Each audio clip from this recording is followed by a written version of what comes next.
দেখেন কি পরিমাণ মাছ এইভাবে মরে বেশি রইছে। আর এগুলি মরার কারণ কি জানেন? এই যে পরিবেশ দূষণ। আমরা মানুষেরা এত পরিমাণ ময়লা, আবর্জনা, প্লাস্টিক এই পুকুর পাড়ে ফেলেছি যে যার কারণে পানিগুলো দূষিত হয়ে গেছে।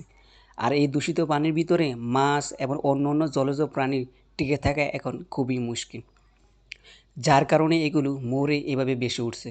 আর এগুলোর পচা গন্ধে আশেপাশের পরিবেশ দূষিত হচ্ছে। কিন্তু আমাদের উচিত এই বিরুদ্ধে এখনই প্রতিরোধ গড়ে তোলা। আর আপনারা কি জানেন এটি কোন স্থান?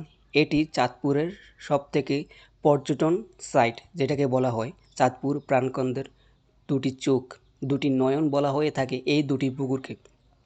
আর সেই দুটি পুকুরের বর্তমান এই পরিস্থিতি।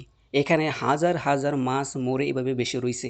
আর এর আশেপাশের এলাকা সম্পূর্ণ দুর্গন্ধ এবং পরিবেশ দূষিত হচ্ছে। তা আমাদের উচিত এখনই এর বিরুদ্ধে রুখে দাঁড়ানো। আমাদের উচিত এখানে একটি নোটিশ বোর্ড স্থাপন করা, যার মধ্যে লেখা থাকবে এখানে কোনো প্রকার ময়লা আবর্জনা ফেলা নিষেধ। আপনাদেরকে কিভাবে দেখাবো? পুরো পুকুর পাড়টি ঘিরে এভাবে মাছ মরে ভেসে রইছে। আর এগুলো পচে চারদিকে দুর্গন্ধ ছড়াইছে। এই পুকুর পাড়ে প্রত্যেক দিন বিকেলবেলা হাজারো মানুষ সময় কাটানোর জন্য আসে, একটু শান্তি এবং প্রশান্তির জন্য। কিন্তু সেই পুকুর পাড়টির এখন এই হাল অবস্থা। তা আমাদের উচিত সবার এই ভিডিওটিকে লাইক এবং শেয়ার করা, যাতে আমাদের স্থানীয় সিটি কর্পোরেশনের নজরে আসে।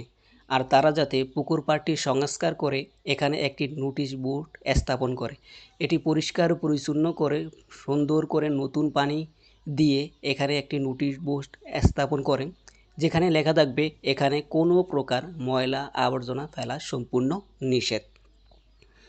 তাহলে আমাদের এই পুকুর পাড়গুলো অনেক সুন্দর হবে এবং পর্যটনের জন্য এটি অনেক উপকার হবে। আপনারা একটু তাকিয়ে দেখেন, আমরাই এগুলো করি। এই যে ময়লা আবর্জনা বোতলগুলো কিন্তু আমরাই ফেলি।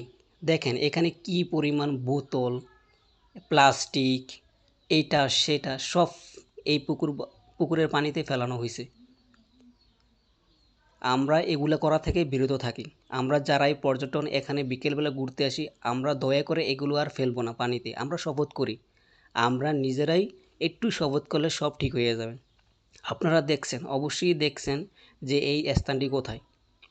এটি চাঁদপুর হাসান আলী স্কুলের সামনের যেই খালগুলো আছে, সেই পুকুরগুলো আছে, আমি সেগুলারই ভিডিও আপনাদেরকে দেখালাম। সেগুলারই বর্তমান পরিস্থিতি এবং বর্তমান হাল আমি আপনাদেরকে দেখানোর চেষ্টা করলাম। দেখেন এত সুন্দর একটি জায়গা, এত সুন্দর একটি জায়গা, কিন্তু তার কি হাল অবস্থা, শুধুমাত্র আমাদের মতো মানুষদের জন্য। তাই আমরা যারাই এখানে ঘুরতে যাব, আমরা কখনোই